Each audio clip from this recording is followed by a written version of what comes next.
15 აგვისტოს ისტორიული შეხვედრა შედგა. რუსეთისა და ამერიკის პრეზიდენტები ერთმანეთს პირველად 4 წლის შემდეგ ფიზიკურ სივრცეში შეხვდნენ. ცნობისთვის გეტყვით იმას, რომ აქამდე პუტინი ამერიკის ყოფილ პრეზიდენტს ჯო ბაიდენს 2021 წლის ივნისში შეხვდა. 2022 წლის 24 თებერვალს რუსეთი უკრაინაში შეიჭრა, რასაც დასავლეთისგან პუტინის ავტომატური იზოლაცია მოჰყვა. მეტიც, პუტინსა და ბაიდენს შორის სატელეფონო საუბარიც კი აღარ ყოფილა. ამ ერთგვარი დიპლომატიური ბუტიაობის დასრულებას დონალდ ტრამპი ჯერ კიდევ თავის საარჩევნო კამპანიის პერიოდში გვპირდებოდა, როცა კონფლიქტის მოგვარებას 24 საათში აპირებდა. მისი გაპრეზიდენტების შემდეგ კი ამერიკასა და რუსეთს შორის დიპლომატიური კავშირების აღდგენა დაიწყო. ეს კავშირები სრულად არც ბაიდენის დროს გაწყვეტილა, მაგრამ პრაქტიკულად მინიმუმამდე იყო დაყვანილი. ტრამპმა და პუტინმა ჯერ ტელეფონით ისაუბრეს, შემდეგ ამერიკის პრეზიდენტის წარმომადგენელმა სტივ უიტკოფმა მოსკოვში ვიზიტები დაიწყო და ნელ-ნელა მხარეები მივიდნენ იქამდე, რომ დრო იყო პუტინი და ტრამპი ერთმანეთს პირისპირ შეხვედროდნენ. სხვა შემთხვევაში ნელი პროგრესი ან უარე შემთხვევაში უკვე ერთ წრეზე სიარული გამოდიოდა. უშუალოდ პრეზიდენტები ერთმანეთს 15 აგვისტოს შეხვდნენ, მაგრამ მანამდე 14 და 15 აგვისტოს რუსეთის დელეგაცია და მათ შორის რუსი ჟურნალისტები ალასკაზე გაემგზავრნენ. ისინი წერდნენ, რომ ბორტზე ამერიკელები კიევური კოტლეტით გაუმასპინძლდნენ. ამის გარდა საინტერესო ეპიზოდი იყო რუსეთის საგარეო საქმეთა მინისტრის სერგეი ლავროვის საბჭოთა კავშირის მაისურით გამოჩენა და რუსი ჟურნალისტების წუწუნის სპარტანულ პირობებზე. უკმაყოფილებას გამოთქვამდნენ იმ სივრცეების გამო, სადაც განათავსეს. მათი თქმით, ფაქტობრივად საველე პირობებში იყვნენ. ასევე რუსეთის მხრიდან მომლაპარაკებელ კირილ დმიტრიევს დათვი გადაეყარა და მან იმედი გამოთქვა, რომ ეს კარგის ნიშანი იყო. მოკლედ ასეთი მსუბუქად დაძაბულ კურიოზული გარემო იყო ანკორიჯში. პუტინის თვითმფრინავს ფლაით რადარზე ლაივ რეჟიმში 400,000 ადამიანი ადევნებდა თვალს. პირველი აეროდრომზე დონალდ ტრამპის ბორტი დაჯდა. მას 20-30 წუთი მოუწია პუტინისთვის დალოდება. რუსეთის პრეზიდენტს დახვედრა უმაღლეს დონეზე მოუწყვეს. წითელი ხალიჩა სუპერ თანამედროვე მეხუთე თაობის გამანადგურებლების F-22-ების მწკრივი და ალასკა 2025-ის სტენდი, რომელიც პერსონალმა რამდენჯერმე გადაწმინდა და გაასუფთავა. სანამ პუტინი ტრამპს უახლოვდებოდა, ამერიკის პრეზიდენტი ტაშს უკრავდა, თუმცა ის სავარაუდოდ თავის თავს უფრო შეხვდა აპლოდისმენტებით, რადგან მისი აზრით ეს შეხვედრა ყველაზე დიდი წინგადადგმული ნაბიჯია უკრაინაში ომის დასასრულებლად. კოლეგები ერთმანეთს თბილად შეხვდნენ, მცირე დიალოგი გამართეს, რომელიც მერე ავიაშოუთი დაგვირგვინდა. როგორც ტელეგრამზე დავწერე, პუტინს მოსწონს ავიაშოუები. 2023 წელს არაბთა გაერთიანებულმა საამიროებმა რუსეთის პრეზიდენტს გრანდიოზული შოუ მოუწყვეს და ცა რუსული დროშის ფერებით მოუხადეს. ამ შემთხვევაში ამერიკული ავიაშოუს მიზანი ითვალისწინებდა იმას, რომ პუტინზე უბრალოდ შთაბეჭდილება მოახდინეს, თუ ეს იყო ძალის დემონსტრირება, თავად განსაჯეთ. შეხვედრის წინ მხარეებმა მხოლოდ სურათები გადაიღეს. ჟურნალისტებს კი დარბაზი დაატოვებინეს. შეხვედრა 3-3 ფორმატში გაიმართა. ამერიკის მხრიდან ესწრებოდნენ ტრამპი, სტივ უიტკოფი და მარკო რუბიო. რუსეთის კი პუტინი, სერგეი ლავროვი და იური უშაკოვი. დიდი ხანი რომ წერენ გოგო და ბიჭი ერთმანეთს ონლაინ სივრცეში და იქ უკვე მიაღწიეს ითამამის კონკრეტულ ზღვარს და მერე ერთმანეთს ლაივში ნახავენ, თავიდან რომ აქვთ რაღაც უხერხული გაუცხოება, აი ზუსტად ასე ისხდნენ ტრამპიც და პუტინიც. როცა დახურული ვიზიტი დასრულდა, პრეზიდენტები ჟურნალისტების წინ წარსდგნენ. კითხვა-პასუხის ფორმატი არ იყო გათვალისწინებული და პატარ-პატარა კომენტარები თავად გააკეთეს. სანამ მოკლედ გეტყვით თუ რაზე ისაუბრეს, შეგახსენებთ, რომ არხის სპონსორი არის კეტოგენჯის ერთ-ერთი საუკეთესო პროდუქტი Brain Optimizer-ი, რომელიც აუმჯობესებს გონების მუშაობას. ჩემ შემთხვევაში დადებითი გავლენა ჰქონდა ფოკუსირების უნარზე, ამიტომ იმ ადამიანებს, რომლებსაც ხშირად გიწევთ დიდი ინფორმაციის დამუშავება, მათ შორის სტუდენტებს, მე პირადად დიდ რეკომენდაციას უწევ Brain Optimizer-ს. ფოკუსირებასთან ერთად ის აუმჯობესებს აზროვნებისა და ათვისების სისწრაფეს, მეხსიერებას და ბლოკავს სტრესს. შესაძენად აღწერაში იხილეთ მაღაზიის ონლაინ ბმული, ან ეწვიეთ ადგილზე ვაჟა-ფშაველას 12-ში. პუტინმა ტრადიციულად ისტორიული შესავალი წაუმძღვარა თავის გამოსვლას და ამერიკის დახმარებას მეორე მსოფლიო ომის პერიოდში ხაზი გაუსვა, მერე განაცხადა, რომ ცივი ომის პერიოდიდან მოყოლებული რუსეთ-ამერიკის ურთიერთობა უკიდურესად გაცივდა და დრო იყო, რომ სიტუაცია განმუხტულიყო, ტრამპს კი პირველი შეხვედრისას განუცხადა, რომ უხარია, რომ ჯანმრთელს ხედავს. მათ ისაუბრეს პირველ რიგში უკრაინის კონფლიქტზე, შემდეგ კი არანაკლებ პრიორიტეტული საკითხები განიხილეს, მაგალითად ისეთი, როგორიცაა არქტიკის განაწილება. უკრაინის შემთხვევაში რუსეთის პრეზიდენტმა თქვა, რომ კონფლიქტი უნდა დასრულდეს იმ პირობების გათვალისწინებით, რაც რუსეთს დასაწყისში ჰქონდა მოთხოვნილი. დაეთანხმა იმ იდეას, რომ თუ ტრამპი იქნებოდა 2022 წელს პრეზიდენტი, ეს ომი არ დაიწყებოდა. იმედი გამოთქვა, რომ კიევი და ევროპის სხვა დედაქალაქები არ ჩაშლიან რუსეთსა და ამერიკას შორის მიღწეულ პროგრესს და არ მოაწყობენ სხვადასხვა პროვოკაციებს, ასევე ხაზი გაუსვა იმ ფაქტს, რომ რუსეთსა და ამერიკას შორის განახლდა ეკონომიკური კონტაქტები, ეს ჯერ არის სიმბოლური ხასიათის, მაგრამ შეინარჩუნებს ტენდენციურობას. ტრამპმა თავის მხრივ კომენტარი გააკეთა იმის შესახებ, რომ მხარეებს ჰქონდათ კონსტრუქციული დიალოგი, თუმცა ყველა მიმართულებით შეთანხმება ვერ მოხერხდა. მისი თქმით, მოლაპარაკების შესახებ ინფორმაციას მიაწვდის ზელენსკისა და სხვა ევროპელ ლიდერებს. ასევე ხაზი გაუსვა, რომ რუსეთის მხრიდან ამერიკის საპრეზიდენტო არჩევნებში ჩარევას ადგილი არ ჰქონდა და მომავალი თანამშრომლობის იმედი გამოხატა. რაზეც პუტინმა ხუმრობით, ან შეიძლება არც, უპასუხა, რომ შემდეგი შეხვედრა უკვე მოსკოვში. Thank you very much, Vladimir. Next time in Moscow. Oh, that's an interesting one. I don't know. I'll get a little heat on that one, but I could see it possibly happening. Thank you very much, Vladimir. And thank you all. Thank you. მოგვიანებით ტრამპს ონლაინ კონფერენცია ჰქონდა ევროპის ლიდერებთან, მათ შორის ესწრებოდნენ ურსულა ფონ დერ ლაიენი, ვოლოდიმირ ზელენსკი, სტარმერი, მერცი, მაკრონი, ნატოს გენერალური მდივანი და ასე შემდეგ. ორშაბათს კი დონალდ ტრამპი ვოლოდიმირ ზელენსკის ოვალურ კაბინეტში ელოდება. ეს იყო მოკლედ იმის შესახებ, თუ რაც უნდა ვიცოდეთ უშუალოდ შეხვედრაზე. შეიძლება საზოგადოებაში არსებობდა მოლოდინი, რომ ტრამპი და პუტინი რამე უფრო კონკრეტულზე შეთანხმდებოდნენ, მაგრამ მინიმუმ საჯაროდ ეს ასე არ მოხდა. დახურულ კარს მიღმა რა ხდებოდა ამის შესახებ ადრე თუ გვიან მედიის საშუალებით მაინც გავიგებთ. სულ მცირე იმაზე, თუ რა თემებზე იყო საუბარი. მაგრამ ახლა ფაქტი ის არის, რომ ეს შეხვედრა პუტინისთვის ერთგვარი განაცხადი იყო, რომ დასავლურ პოლიტიკურ არენაზე დაბრუნებული იყო. ის 2022 წლის შემდეგ პირველად გამოჩნდა დასავლეთის არენაზე და პირისპირ შეხვდა ამერიკის პრეზიდენტს. საჯაროდ რაც გავიგეთ, მხარეები საწყის პოზიციებს ინარჩუნებენ.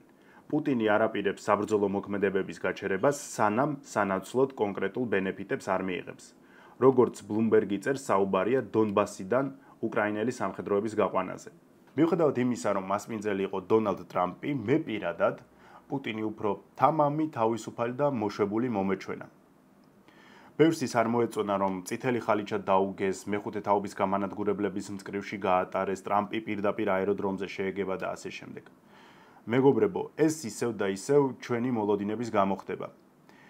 ერთია, რომ პუტინი საქართველოს მტერია და მასზე უამრავი ქართველის სისხლია და მეორე რეალობა ის არის, რომ პუტინია მსოფლიო დონის ლიდერი. ის არ არის არც მიხეილ ყაველაშვილი და არც გრიგოლ გეგელია. წლების შემდეგ ძლივს აღდგენილი ურთიერთობა იწყება და სიმბოლურია, რომ გრანდიოზულად დახვდებოდნენ. ძალა პატივსცემს ძალას. პუტინი არ არის ზელენსკი, ვისაც ღია შეხვედრაზე დაისვამენ და პატარა ბავშვით დატუქსავენ. მოგწონს ჩვენ თუ არ მოგწონს, მსოფლიო პოლიტიკის ლიდერებში არის დონეები. ტრამპი, პუტინი და სი ძინპინი ზედა ზღვარია. მე არ ვსაუბრობ იმაზე, ეს კარგია თუ ცუდია, მე უბრალოდ ვამბობ იმას, რომ ეს არის ფაქტი.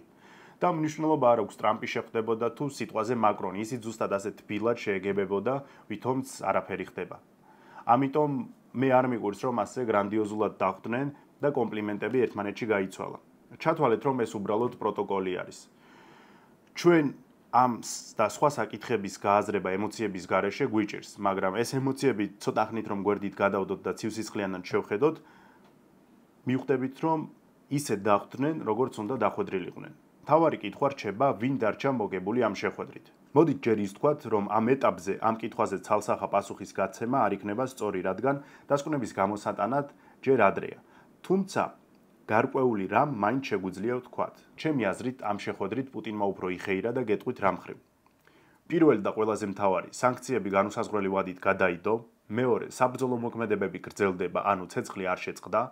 მესამე, დაიწყო რეპუტაციის აღდგენის მცდელობა და მეოთხე, ბურთი ისევ ზელენსკის მოედანზე გადააგდო. ტრამპი 2 კვირის წინ ხომ იმუქრებოდა უმკაცრესი სანქციებით და საუბრობდა ულტიმატუმის ენით. ახლა ისე შეხვდნენ, თითქოს ეს ყველაფერი არც უთქვამს და არც ყოფილა. ანუ სანქციების პასუხისმგებლობა თავიდან აირიდა. ფაქტობრივად, რამდენადაც შესაძლებელია, იმდენით მოიგო დრო. Sky News-ი წერს, რომ ამ შეხვედრიდან თუ კი ვინმე წაგებული დარჩა, ეს არის დონალდ ტრამპი, რომელმაც სავარაუდოდ სანაცვლოდ ვერც ვერაფერი მიიღო და მეორე წაგებული უკრაინა, რომლის ქალაქების დაბომბვა ძველებურად გაგრძელდება. თუმცა მეგობრებო, მე მართლა არ მესმის იმ ადამიანების, ვინც ახლა ამტკიცებენ, რომ ტრამპმა და პუტინმა ამ შეხვედრაზე უკრაინა გაინაწილეს. რა თქმა უნდა, ამ შეხვედრაზე უკრაინისთვის დადებითი შეიძლება არც არაფერი მოხდა, მაგრამ შესაძლოა მომხდარიყოს სრული კატასტროფა. მაგალითად, მოლაპარაკებების შემდეგ გამოსულიყვნენ ტრამპი და პუტინი და ტრამპს ეთქვა, რომ აი პუტინი თანახმარის ესა და ეს მიწა მიიღოს უკრაინისგან, სანაცვლოდ მზად არის შეაჩეროს ცეცხლი. ახლა მთავარი არის, რომ ზელენსკი დათანხმდეს ამ იდეას და ეს სისხლისმღვრელი კონფლიქტი დასრულდება. მაგრამ მსგავსი არაფერი მოხდა. ანუ რასაც ტრამპი დაჟინებით ითხოვს, რომ შეწყდეს ცეცხლი, პირდაპირ განაცხადა, რომ ამაზე ვერ შევთანხმდით. ამ ხრივ საერთოდ არანაირი პროგრესი არ აქვთ. ფაქტობრივად გამოვიდა, რომ ეს იყო შეხვედრა შეხვედრისთვის, ან უბრალოდ განწყობების დაზვერვა. ისე ვიმეორებ, პუტინი თითქოს მშრალი გამოვიდა წყლიდან. მიიღო შეხვედრა, ამ ეტაპზე თავი დააღწია ტრამპის მუქარებს სანქციების შესახებ, ამერიკულ აუდიტორიას ნაცარი შეაყარა თვალში რუსულ-ამერიკულ მეგობრობაზე და წავიდა. სანაცვლოდ კი არაფერი გაიღო. საკმაოდ დიდი პოლიტიკური რისკი გაიღო ტრამპმა და თავის ავტორიტეტი შემოდო სასწორზე. ის ან სუსტ ლიდერად გამოჩნდება, ან გადაჭრით უნდა იმოქმედოს ისეთი პიროვნების წინაშე, როგორიც არის პუტინი, რომელიც მანევრირებს იმიტომ, რომ ადამიანს, რომელსაც სანქციებით ემუქრებოდნენ, ჩაფრინდა, ილაპარაკა, რომ კარგია ამერიკულ-რუსული ურთიერთობა, კარგია ეს მეგობრობა და ასე შემდეგ, ეს სანქციები განუსაზღვრელი ვადით გადადო და სანაცვლოდ მეორე მხარემ რა მიიღო. ჯერჯერობით უცნობია, რომელ გზას აირჩევს ტრამპი, ამას უახლოეს თვეებში გავიგებთ. ამასობაში ცნობილი გახდა ისიც, რომ პუტინმა მოლაპარაკებებზე ინიციატივა წამოჭრა, რომ უკრაინამ დონეცკის ოლქიდან სრულად გაიყვანოს თავის შეიარაღებული ძალები. დანარჩენ მიმართულებებზე კი ფრონტი გაიყინოს. მეგობრებო, ახლა გაჩვენებთ, რაზე არის საუბარი და პუტინი საიდან ითხოვს, რომ უკრაინელებმა თავის სამხედროები გაიყვანონ. აი ნახეთ, ეს არის დონეცკის ოლქი, რომელიც ერთ-ერთი ყველაზე მდიდარია უკრაინაში. რუსეთი 2014 წლიდან შეჭრილია და შესაბამისად უკრაინელების მხრიდან ყველაზე კარგად გამაგრებულიც ეს რეგიონია. ზელენსკიმ ამ ინიციატივის შესახებ უარი განაცხადა და არ არის სანახმა, რომ რუსეთს დაუთმოს. აქ ისევ და ისევ აწყდებით მორიგმიც, რომ თითქოს ზელენსკის არავინ ეკითხება, როგორ უნდა გაინაწილონ უკრაინა.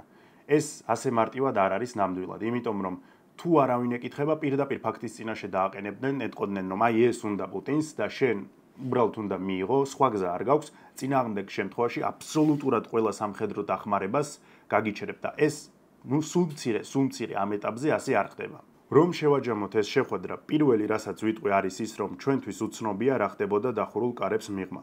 ჩვენთვის უცნობია, რაზე ისაუბრეს მხარეებმა უკრაინის საკითხზე. თუმცა ფაქტი ის არის, რომ ცეცხლის შეწყვეტისგან ჯერ ძალიან შორს არიან. როგორც გითხარით, უკვე პროპაგანდისტული მედიები წინ წევენ იმ მოსაზრებას, რომ 15 აგვისტოს შეხვედრაზე პუტინმა და ტრამპმა უკრაინა გაინაწილეს, რაც ჩემი აზრით ან საერთოდ არ შეესაბამება რეალობას, ან გადაჭარბებული ნათქვამია. ფაქტი ის არის, რომ არსებითი შედეგი ამ შეხვედრამ არ მოიტანა და ცალსახად საჭიროებს დიალოგი გაგრძელებას. მე პირადად მივესალმები იმ ფაქტს, რომ უმაღლეს დონეზე დიპლომატიური კავშირები აღდგა, იმიტომ რომ 3 წელი ჩვენ თვალს ვადევნებდით ამ დიპლომატიურ გაბუტულობას და ეს ბარიერიც დაიძლია. ანუ დრო იყო უკვე მართლა, რომ კონფლიქტის დასრულების მიზნით თუ სხვა ნებისმიერი მიზნით რუსეთისა და ამერიკის ლიდერები დამსხდარიყვნენ ერთმანეთის პირისპირ და ასე ესაუბრათ. ანუ სხვანაირად წარმოუდგენელია, როგორ უნდა დასრულდეს კონფლიქტი, თუ არ იქნება ასეთი მცდელობები. ასევე ტრამპის გეგმის შემდეგი ნაწილი არის ის, რომ პუტინი და ზელენსკი ერთმანეთს შეახვედროს, რაც შეუძლებელი არ მგონია, მაგრამ ცოტა რთული წარმოსადგენია, იმიტომ რომ მთელი ამ წლების განმავლობაში პუტინი ამბობდა იმას, რომ ზელენსკი არ არის ლეგიტიმური პრეზიდენტი. ანუ მთელი ეს პროპაგანდა დააშენა იმაზე, თავის აუდიტორიაში რა თქმა უნდა დააშენა იმაზე, რომ უკრაინაში არჩევნები არ ტარდება, შესაბამისად ზელენსკის არ აღიარებს კონსტიტუციურ ლიდერად. ახლა მოუწევს ან თავის სიტყვების საპირისპიროდ წავიდეს და შეიზილოს სახეზე ის ყველაფერი, რასაც ხალხში ამბობდა და შეხვდეს არალეგიტიმურ პრეზიდენტს, ან ისევ გაჯიუტდეს და თქვას, რომ არ არის ეს კაცი ჩემთვის ლეგიტიმური პრეზიდენტი და მე არ ვაპირებ მასთან დავჭრდე საერთო მაგიდაზე. ამის მერე უკვე როგორი იქნება ტრამპის რეაქცია, ეს ცალკე საკითხი არის. თუმცა აზარტული და საინტერესო არის, რას გააკეთებს თავის სიტყვების წინააღმდეგ წავა, თუ პრინციპულობას გამოიჩენს. მოლაპარაკებებთან ერთად ტრამპის მთავარი დაპირება, რომ უკრაინაში ომს დაასრულებდა, სულ უფრო და უფრო არარეალური ჩანს. ომში მყოფი ქვეყნებისთვის ახლა 3 წლის შემდეგ ძალიან ბევრი რამდევს სასწორზე. აქედან რომელიმე მხარემ ან ორივემ უნდა დათმოს მისთვის ფუნდამენტური ინტერესი და პრიორიტეტი, რასაც ჯერჯერობით არც ერთი ჩქარობს. და სამართლიანიც არის, ორივემ დიდი ფასი გაიღო, ასობით ათასი მოკლული ჯარისკაცი, მილიარდობით ზარალი და როგორია ახლა დათმობაზე წასვლა. თან კიდევ რა არის, იცით რომ აი ეს ცეცხლის შეწყვეტა ყველა მხრივ ჩიხია. დავუშვათ, ზელენსკი თანახმა იმაზე, რომ დონეცკის ოლქიდან უკრაინის შეიარაღებული ძალები გაიყვანოს.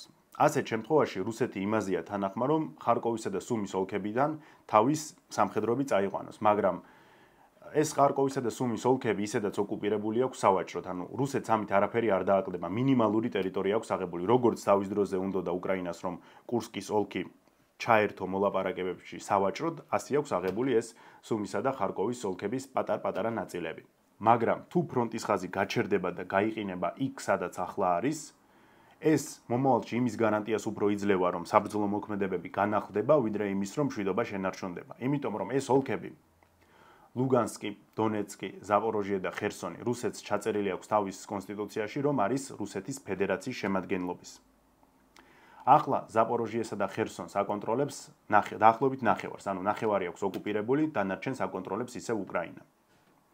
თუ გაჩერდება იქ, სადაც გადის ახლა ფრონტის ხაზი, წლების შემდეგ რუსეთს ყოველთვის ექნებათ საბაბი, რომ აი ეს ხომ ჩვენი ტერიტორია არის კონსტიტუციით, ამიტომ უნდა სახელმწიფო საზღვრის კონტროლი აღვადგინოთ და მოვახდინოთ მათი დაბრუნება ბრჭყალებში, ისევ რუსეთის ფედერაციის საზღვრებში. ამის გარანტია ხომ არ არსებობს, რომ რუსები ამას არ გააკეთებენ პირიქით, ის უფრო არის მოსალოდნელი, რომ თქვან, რომ всё აი დადგა დრო, უნდა დავიბრუნოთ. მოკლედ მე ვერ ვხედავ ამ კონფლიქტის დასასრულს. უпростоრედ რეალურ გამოსავალს ამ მოცემულობაში ვერ ვხედავ. ტრამპისა და პუტინის შეხვედრამ როგორც მოსალოდნელი იყო, ეს გამოსავალი ჰორიზონტზეც კი ვერ გამოაჩინა. პუტინი პირდაპირ ეუბნება ყველას, რომ მზად არის ომის გასაგრძელებლად, სანამ მისი მოთხოვნები არ შესრულდება. აქამდე ამას თუ ვიტკოფის შუამავლობით აკეთებდა, ახლა პირდაპირ ტრამპს უთხრა. ზელენსკი აცხადებს, რომ სანამ უსაფრთხოების გარანტიები არ იარსებებს, ომის გაჩერებას აზრი არ აქვს. ორივე თავის მხრივ მართალია. ტრამპმა განაცხადა, რომ შეხვედრას 10-დან 10 ქულით აფასებს. მაშინ რა თქვას პუტინმა, რომელსაც გასულ კვირას ტარიფების დაწესებით ემუქრებოდნენ იმის გამო, რომ ცეცხლის შეწყვეტას არ აპირებს, ახლა კი ამერიკაში მიიწვიეს, ცეცხლი არ შეწყვდა და როგორც ხედავთ, არავინ აპირებს მის შეწყვეტას. მაგრამ მიუხედავად ამისა, სანქციების დაწესება გადაიდო და შეხვედრა დადებითად შეფასდა. არადა ულტიმატუმს ვადა გასული აქვს და წესით უნდა დაესანქცირებინათ. ტრამპის გეგმის შემდეგი ნაწილი არის სამივე ქვეყნის პრეზიდენტს შორის საუბარი. დაველოდოთ თუ მოახერხებს ამას. ისე გულწრფელად რომ ვთქვათ, მართლაც ცდილობს სიტუაციის გამოსწორებას. ამდენი მართლა არავის გაუკეთებია, მაგრამ ფრონტის სიტუაციაში და პოლიტიკური განწყობები, პროტესტები უკრაინაში, პუტინის კედმაღლობა მის ჩანაფიქრს სერიოზულ წინააღმდეგობას უწევს. ახლა ისე ჩანს, რომ თითქოს პუტინი უფრო გამარჯვებული გამოვიდა ამ უცნაური შეხვედრიდან, მაგრამ მეორე მხრივ ტრამპია. არა პროგნოზირებადი, არავინ იცის რას გააკეთებს, ან რას გააკეთებს. დღეს რომ ერთს ამბობს და ერთს ლაპარაკობს, ხვალ შეიძლება აბსოლუტურად რადიკალურად საპირისპირო თქვას და გააკეთოს. შეიძლება სანქციებიც დააწესოს და ასე შემდეგ. ამიტომ დაველოდოთ. ფაქტი ის არის, რომ ანკორიჯის შეხვედრა მსოფლიო პოლიტიკა და მედია ორად გაყო. ნაწილი ამბობს, რომ ეს იყო ცეცხლის შეწყვეტისკენ გადადგმული უზარმაზარი ნაბიჯი, ხოლო ნაწილი ამბობს, რომ ეს იყო ტრამპის სერიოზული მარცხი. კომენტარებში დაწერეთ, თქვენ როგორ აფასებთ ამ შეხვედრას, ვისი ინტერესების გამარჯვებით დასრულდა და ზოგადად რას ფიქრობთ ამ ყველაფერზე. დროებით.